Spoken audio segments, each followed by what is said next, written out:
Personal finance opinions YouTube channel में आज 30 अगस्त 2023 के रिज़ल्ट्स के हवाले से एक और वीडियो में आपको खुशामदीद। इससे पहले रोज़ाना की बुनियाद पर जो मुख्तलिफ़ कंपनीज़ के रिज़ल्ट्स आ रहे हैं और उसमें जो डिविडेंड अनाउंस हो रहे हैं उसके हवाले से वीडियोज़ आपके साथ शेयर की जाती रही हैं।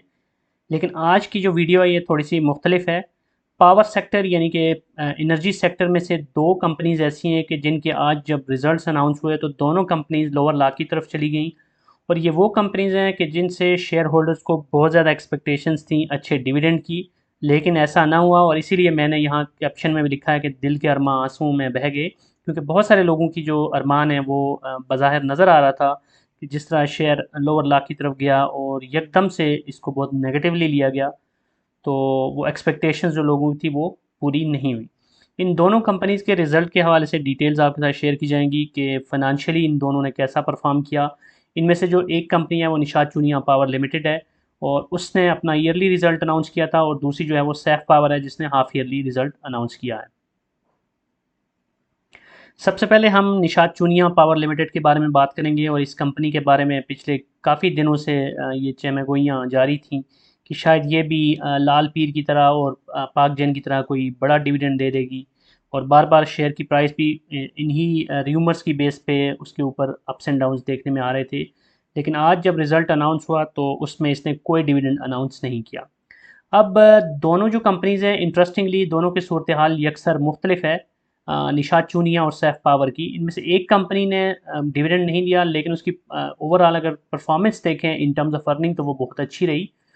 और दूसरी जो कंपनी है उसने डिविडेंड तो दिया है लेकिन उसकी परफॉर्मेंस बहुत ही लो रही, और आगे चल के हम उसका जब एनालिसिस करेंगे तो आपको समझ आएगी। अब यहाँ पर अगर हम ईयरली रिजल्ट्स का एनालिसिस करें निशात चूनिया पावर लिमिटेड का, तो इसका जो रेवेन्यू है टॉप लाइन है उसमें डिक्लाइन हमें नज़र आ रहा है 28% का। 25.4 बिलियन से कम होकर 18.2 बिलियन पे इनका टॉप टॉप लाइन रहा, रेवेन्यू रहा। लेकिन उसके बाद अगर आप ग्रॉस प्रॉफिट देखें तो वहाँ पर हमें 42% की इंक्रीज़ देखने को नज़र आ रही है। 3.5 से इंक्रीज़ होकर 5.05 पे ग्रॉस प्रॉफिट गया। और यहाँ पे हमें एक बड़ा फ़र्क नज़र आ रहा है कि जो ग्रॉस प्रॉफिट मार्जिन है वो इनका 14% था पिछले साल, जो इस साल बढ़कर 27.7% पे चला गया। अब ऑपरेटिंग प्रॉफिट में भी हमें उसी तरह का ट्रेंड नज़र आ रहा है। 42.39% की इंक्रीज़ है पिछले साल के मुकाबले में। 3.38 से बढ़ के 4.82 पे चला गया। और फाइनेंस कॉस्ट देखें तो ये भी इस साल इसकी कम हुई है, which is a positive sign. और ये एक बड़ा डिफरेंस है निशात चूनिया पावर और सैफ पावर का आज के जो रिजल्ट्स हैं उसमें। Finance cost Nishat Chunian power की बजाय बढ़ने की कम हुई है। तो इट मीन्स के कंपनी ने इतने ज़्यादा लोन्स नहीं उठाए हुए थे, या इसको जो इंटरेस्ट देना पड़ा बावजूद इसके कि इंटरेस्ट रेट मुसलसल बढ़ रहे हैं, तो फाइनेंस कॉस्ट को इसने बेहतर तौर पे कंट्रोल किया। 884 मिलियन से कम होकर 868 मिलियन पे इसका जो फाइनेंस कॉस्ट है वो आया। अब अगर प्रॉफिट बिफोर टैक्स की बात करें तो 58% के करीब इसका इंक्रीज़ हुआ। पिछले साल के मुकाबले में 2.5 बिलियन था, इस साल 3.95 बिलियन पे चला गया। और जो नेट प्रॉफिट है वहाँ पर भी 58% का इजाफा हमें देखने को मिला, 2.50 से बढ़ के 3.95। अब अगर आप नेट प्रॉफिट मार्जिन देखें तो 9.85 था पिछले साल, जो इस साल बढ़ के 21.71 हो गया, डबल से भी ज़्यादा। अर्निंग पर शेयर देखें तो 6.82 थी, जो इस साल बढ़ के इसकी होगी 10.77। अब ये सारी चीज़ें पॉजिटिव हमें नज़र आ रही हैं, इसके बावजूद कंपनी ने कोई डिविडेंड नहीं दिया, कंजूसी का मुजाहरा किया। और इस साल जो इसका ओवरऑल पूरे साल का देखें तो डिविडेंड ज़ीरो। और निशात और पिछले साल का अगर आप इसका देखें तो वो है 10 रुपये। तो ये वो बड़ा फैक्टर है जिसकी वजह से हमने देखा कि इसका शेयर आज जब रिजल्ट अनाउंस हुआ उसके बाद धड़ाम से नीचे गिरा और फिर लोअर लाख पे ही इसका एंड हुआ। 20.51 पे इसकी प्राइस आ गई है, और ये कुछ एक दो दिन पहले 25 भी अबूर कर रहा था।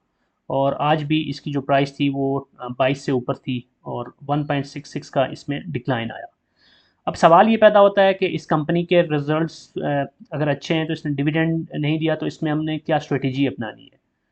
तो एक चीज़ आप जहन में रखें कि अगर लाल पीर ने या किसी और कंपनी ने बड़ा डिविडेंड दे दिया तो इट डजेंट मीन कि सारी कंपनीज उसी के नक्शे कदम पे चलेंगी। ये अलग बात है कि पावर सेक्टर की जो कंपनीज़ हैं इनमें अमूमन यही होता है कि शेयर होल्डर्स की एक्सपेक्टेशंस बड़ी होती हैं। इसमें दो रीज़न्स हैं, एक तो ये कि हिस्टोरिकली ये कंपनीज अच्छा डिविडेंड देती आ रही हैं, और दूसरा ये कि इन कंपनीज में ज़्यादातर लोग इन्वेस्ट भी डिविडेंड के पॉइंट ऑफ व्यू से इसलिए भी करते हैं कि जो नॉर्मल शेयर्स होते हैं उसके मुकाबले में इसमें हाफ आपको टैक्स देना पड़ता है। जो लोग फाइलर होते हैं उनके लिए 7.5% होता है, आईपीपीज के केस में, अदर कंपनीज के केस में 15% होता है, और जो नॉन फाइलर्स होते हैं उनका 15% होता है, और अदर कंपनीज के केस में उनका 30% होता है। अब अगर हम दूसरी company Saif power limited SPWL का एनालिसिस करें तो यहाँ पर आपको सूरत हाल कदरे मुख्तलिफ नज़र आएगी परफॉर्मेंस के हवाले से। आप देख सकते हैं कि इस कंपनी के रिजल्ट्स के अंदर आपको बहुत ज़्यादा रेड कलर के नंबर्स नज़र आ रहे हैं। इसका जो रेवेन्यू है उसमें 14.4% का डिक्लाइन आया। निशात चूनिया पावर का हमने देखा कि 28% का डिक्लाइन था टॉप लाइन नंबर्स में, यानी कि रेवेन्यू में। लेकिन जो बॉटम थी उसकी, उसके अंदर और बीच में जितने भी नंबर्स थे, ऑपरेटिंग प्रॉफिट हो गया, फाइनेंस कॉस्ट की इम्प्रूवमेंट हो गई, या फिर प्रॉफिट बिफोर टैक्स हो गया, वो सारी चीज़ें उसकी पॉजिटिव थी। तो यहाँ पर अगर आप देखें तो इसका रेवेन्यू भी 14% डिक्लाइन हुआ, लेकिन जो ग्रॉस प्रॉफिट है उसमें 66% का डिक्लाइन है। 1.6 बिलियन से कम होकर 570 मिलियन पे आ गया। तो अगर ग्रॉस प्रॉफिट मार्जिन देखें तो 14.09 से कम होकर 5.59 पे आ गया। तो बहुत बड़ा डिक्लाइन है। और ये दूसरी चीज़ ये इंपॉर्टेंट है कि ये हाफ ईयरली रिजल्ट है, क्योंकि सैफ पावर का जो ईयर एंड होता है वो दिसंबर में होता है। फाइनेंस कॉस्ट इसको सबसे बड़ी जो मार पड़ी है वो फाइनेंस कॉस्ट की है। 91% आप देख सकते हैं कि इंक्रीज है इसके फाइनेंस कॉस्ट में। 636 मिलियन इसकी फाइनेंस कॉस्ट थी पिछले साल के पहले 6 महीनों में, और इस साल के पहले 6 महीनों में इसकी जो फाइनेंस कॉस्ट है वो 1.2 बिलियन से भी तजावुज़ कर चुकी है। तो this is critical and alarming number, which means कि कंपनी बहुत ज़्यादा इस तक जो इंटरेस्ट बियरिंग लोन्स उठाए हुए हैं, और बहुत बड़ी जो अमाउंट है पैसा इसका जो है वो इस फाइनेंस कॉस्ट के ज़ुमरे में जा रहा है। अब नेट प्रॉफिट की बात करें तो इस कंपनी का जो नेट प्रॉफिट था पिछले साल के पहले 6 महीनों में वो 959 मिलियन था, जो इस साल कम होकर 742 मिलियन पे रह गया। 22.6% का डिक्लाइन है। नेट प्रॉफिट मार्जिन इसका 8.04 था, जो इस साल कम होकर 7.27 रह गया। और अर्निंग पर शेयर इसकी पिछले साल पहले 6 महीनों की 2.48 थी, पॉजिटिव में थी, और इस साल ये कंपनी लॉस में चली गई है। पहले क्वार्टर की और अभी दूसरे क्वार्टर के रिजल्ट में भी इसने हमने देखा कि लॉस ही है। कुल मिला के दोनों क्वार्टर्स को देखें तो 1.92 लॉस पर शेयर इस कंपनी ने रिपोर्ट किया है। अब 1.92 का लॉस है, लेकिन बहरहाल इसने 1.29 रुपीज़ का कुछ ना कुछ डिविडेंड ज़रूर दिया है। और पिछले साल जो पहले 2 क्वार्टर्स थे उसमें इसने कोई डिविडेंड नहीं दिया था, लेकिन उसके बाद तीसरे चौथे क्वार्टर का मिला के जो सालाना इसका डिविडेंड था वो 8.5 था। तो अब इस साल इस कंपनी ने 1.29 तो दे दिया, लेकिन अभी चूँकि लॉस में है तो आगे कोई उम्मीद नहीं है कि अगले 2 क्वार्टर्स में कोई बहुत बड़ा चमत्कार होगा या कोई बहुत बड़ी परफॉर्मेंस अपग्रेडेशन आएगी कि जिससे ये कंपनी लॉसेस को भी रिकवर कर सके और एक अच्छा प्रॉफिट भी कमा सके और अच्छा डिविडेंड भी दे सके। यही वजह है कि शेयर होल्डर्स ने इसको नेगेटिवली ट्रीट किया।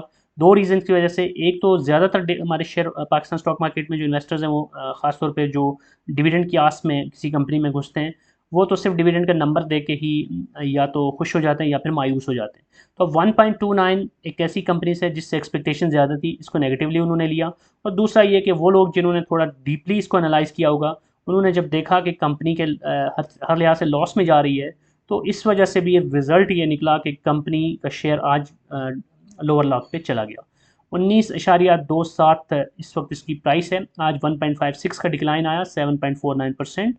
तो इससे पता चलता है कि सैफ पावर लिमिटेड और निशात चूनिया पावर लिमिटेड दोनों ने आज बहुत ज़्यादा मायूस किया शेयर होल्डर्स को, और दोनों के अंदर ही हमें फिर रिजल्ट यही देखने को मिला कि दोनों कंपनीज लोअर लॉक पे चली गई।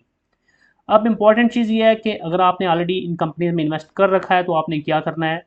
Definitely person to person vary करता है आपकी स्ट्रेटजी क्या है। अगर आपने सिर्फ और सिर्फ इस डिविडेंड के लिए इन्वेस्ट किया था तो फिर तो आपको काफ़ी मायूसी हुई होगी।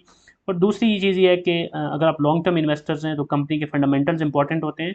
तो उस सिचुएशन में इन दो कंपनीज़ में से मैं अगर पर्सनल आपको अपनी सजेशन दूँ तो उसमें निशात चूनिया पावर लिमिटेड को मैं बेहतर कंसीडर करूँगा, बावजूद इसके कि उसने कोई डिविडेंड नहीं दिया।